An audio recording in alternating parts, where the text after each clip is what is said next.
की कहानी है कि अपने कर्मों का फल तो भोगना ही पड़ता है। एक राजा था, वो बहुत धर्मात्मा और न्याय करने वाला था और वह भगवान का भी बहुत बड़ा भक्त था। उसने ठाकुर जी का मंदिर बनवाया और एक ब्राह्मण को उसका पुजारी नियुक्त किया। वह ब्राह्मण बहुत ही अच्छा और धर्मात्मा था। वह राजा से कभी भी कुछ नहीं मांगता था। उसके स्वभाव पर राजा भी बहुत प्रसन्न थे और उसे राज मंदिर में पूजा करते हुए 20 वर्ष हो गए थे।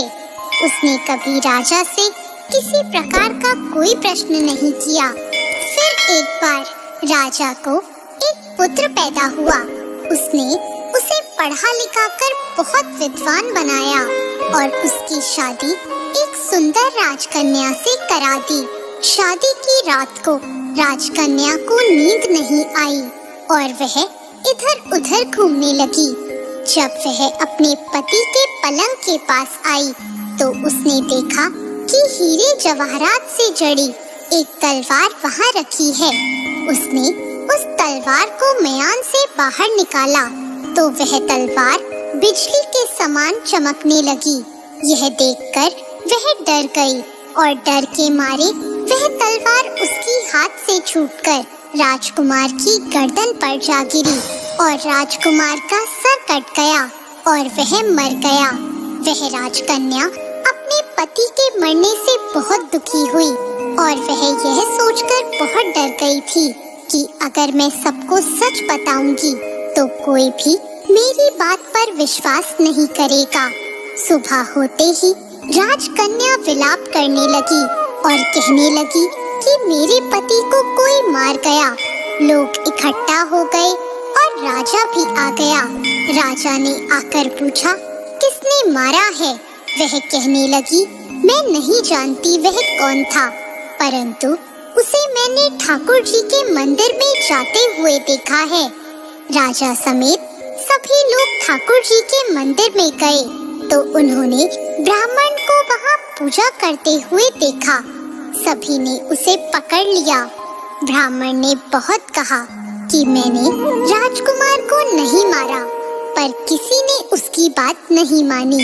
राजा ने भी बार बार सोचा कि ब्राह्मण निर्दोष हो सकता है, लेकिन सभी के कहने पर राजा ने ब्राह्मण से कहा, मैं तुम्हें प्राण दंड तो नहीं देता, लेकिन जिस हाथ से तुमने मेरे पुत्र को तलवार से मारा है उस हाथ को काटने का आदेश देता हूँ।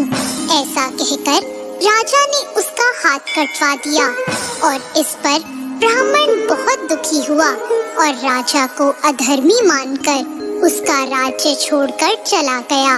उसने फिर बहुत खोज की कि कोई विद्वान ज्योतिषी मिले तो अपने बिना किसी अपराध हाथ कटने का कारण उनसे पूछूं।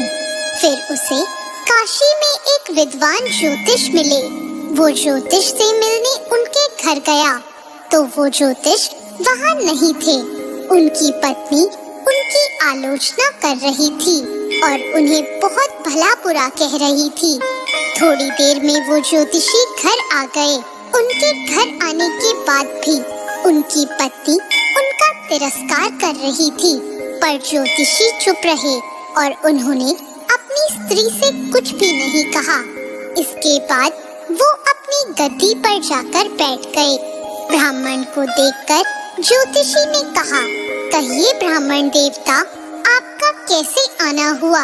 ब्राह्मण ने कहा, आया तो अपने बारे में पूछने था, लेकिन पहले आप अपना हाल बताइए कि आपकी पत्नी अपनी जुबान से आपका इतना तिरस्कार क्यों करती है? तब ज्योतिषी ने कहा, यह मेरी स्त्री नहीं, मेरा कर्म है। दुनिया में हम जिसे भी देखते हैं, भाई हो, पुत्र, शिष्य, पिता या कोई भी संबंधी, वो सब हमारा अपना ही कर्म है। अपना किया हुआ कोई भी काम, शुभ हो या अशुभ, हमें भोगना ही पड़ता है। इसलिए मैं अपने कर्मों को खुशी से भोग रहा हूँ। ब्राह्मण ने पूछा, आपने ऐसा क्या कर्म किया था? तो ज्योतिषी ने कहा, पूर्व जन्म में मैं एक कौवा था और आज जो मेरी स्त्री है वो एक गधी थी जिसकी पीठ पर एक फोड़ा हो गया था और फोड़े की पीड़ा से वह बहुत दुखी थी। उस फोड़े में कीड़े पड़ गए थे जिन्हें खाने के लिए मैं इसके फोड़े पर चोंच मारता था, जिसके कारण इसे असहाय दर्द होता था। एक बार इसकी पीठ पर चोंच मारते हुए मेरी चोंच इसकी हड्डी में घुस गई और यह दर्द से तड़प उठी। मैंने भी चोंच निकालने की बहुत कोशिश की, परंतु वह अटक गई और नहीं निकल सकी।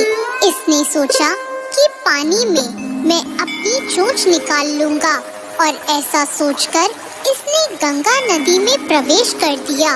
गंगा का प्रवाह तेज होने के कारण हम दोनों बह गए और बीच में ही मर गए। तब गंगा जी के प्रभाव से यह तो ब्राह्मणी बनी और मैं बहुत बड़ा ज्योतिष बना और आज ये मेरी पत्नी बनी है जो कुछ दिनों के लिए मुझे अपने मुंह से गाली निकालकर मुझे दुख देगी, लेकिन मैंने चोंच इसे दर्द पहुंचाने के लिए नहीं मारी थी, इसलिए इसकी समझ एक दिन ठीक हो जाएगी और अपने पूर्व कर्मों का फल समझकर मैं इसे सहन कर रहा हूँ और मैं इसलिए ही शांत हूँ और उस दिन की प्रतीक्षा कर रहा हूँ जिस दिन इसका स्वभाव अच्छा हो जाएगा। अब आप कहो कि आप यहाँ किस लिए आए हो? ब्राह्मण ने अपना सारा समाचार सुनाया और पूछा, अधर्मी पापी राजा ने मुझ निरपराध का हाथ क्यों कटवाया? ज्योतिषी ने कहा, राजा ने आपका हाथ नहीं कटवाया, आपके कर्म ने ही आपका हाथ कटवाया है। इस पर ब्राह्मण ने पूछा, ऐसा किस प्रकार हुआ? तो ज्योतिषी ने कहा, पूर्व जन्म में आप एक तपस्वी थे और राजकन्या गाय थी तथा राजकुमार एक कसाई था। जब कसाई गाय को मारने लगा तब गाय अपनी जान बचाकर आपके सामने से जंगल में भाग गई। पीछे से कसाई आया और आपसे पूछा कि गाय इधर तो नहीं आई। आपने जिस तरफ गाय गई थी उस तरफ अपने हाथ से इशारा किया तो कसाई ने जाकर उस गाय को मार डाला। इतने में जंगल से एक शेर आया और गाय और कसाई दोनों को खा गया। कसाई को राजकुमार और गाय को राजकन्या का जन्म मिला एवं पूर्व जन्म में किए हुए कर्म ने एक रात्रि के लिए उन दोनों को इकट्ठा किया। क्योंकि कसाई ने गाय को हंसिए से मारा था, इसी कारण राजकन्या के हाथों गलती से ही तलवार गिरने के कारण राजकुमार का सर कट गया और वह मर गया। इस तरह अपना फल देकर कर्म निवृत्त हो गया। और तुमने हाथ का जो इशारा किया था उस पाप कर्म ने ही तुम्हारा हाथ कटवा दिया। इसमें तुम्हारा ही दोष है, किसी और का नहीं। ऐसा सोचकर सुखपूर्वक अपना जीवन व्यतीत करो। दोस्तों, यदि हम इस कर्म सिद्धांत को मान ले और जान ले तो हम किसी भी घोर कर्म का फल भोगते हुए भी दुखी नहीं होंगे। दोस्तों,